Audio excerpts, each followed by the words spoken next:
Meaning of impotence. Impotence. Impotence.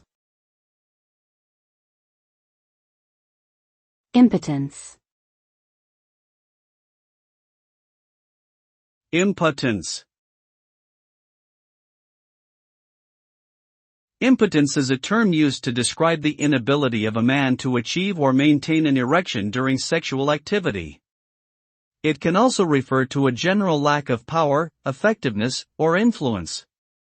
This condition may result from psychological or physical factors, such as anxiety, stress, diabetes, high blood pressure, or nerve damage.